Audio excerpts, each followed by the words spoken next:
on board then Ajay Sharma from our research desk to try and understand what really is the implication and significance of this joint venture being announced. Ajay?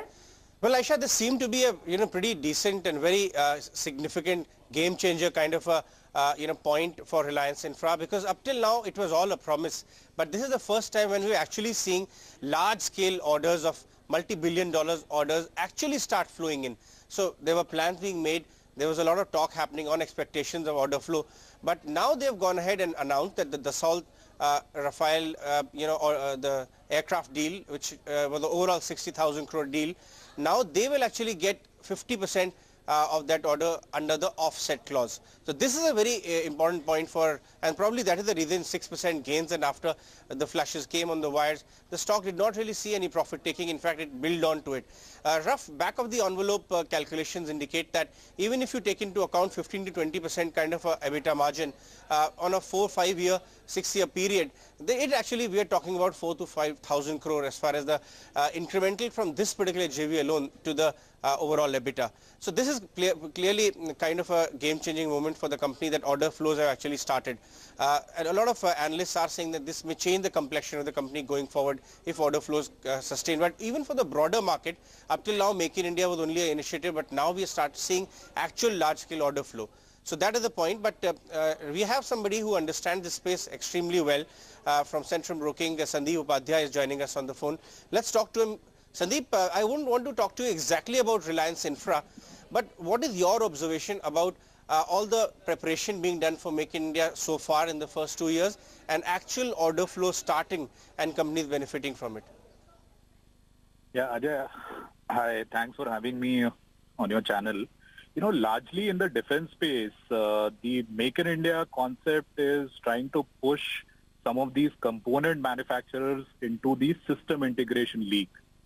And that is what, we see that some of these large conglomerates will be able to take advantage of, while there are only a handful of such component, manufacturers who are well placed in terms of getting into the next league.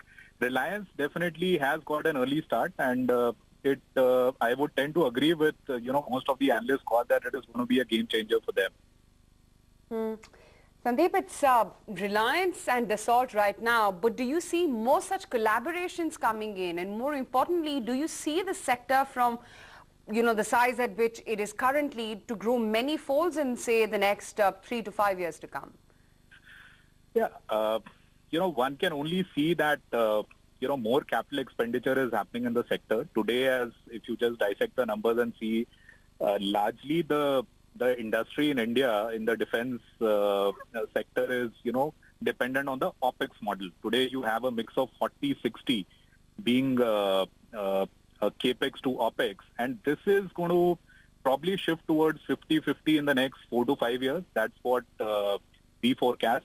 And probably in the next 8 to 10 years, this will shift to 60-40, where more of CAPEX is going to happen than OPEX. And that will definitely call for a lot of these strategic partnerships to come on board, wherein Indian players will continue to, get advantage from these offset clauses. And a large part of TOT dependence will still be there in terms of what some of these foreign players could, chip in with. You think funding would be easy for such projects and companies? Defense is a very lumpy kind of a business, and it's also very regulated. So these are two constraining factors which are going to be there. But some of these companies who get an early mover advantage, given that there are only a handful of such companies which can cater to this sophisticated industry, I don't really see funding to, be a big problem for these larger 6-7 players who are there in the space. Having said that, I think the lumpiness of the business is the biggest thing, which is scaring a lot of these equity investors, because they need some visibility on the cash flows, at least for the next 5 to 6 years, and a trend which so far we have not seen in terms of companies who are catering to the defense sector. Okay, Sandeep, great chatting with you. Thanks much for giving us that perspective on the prospects of this sector in the future.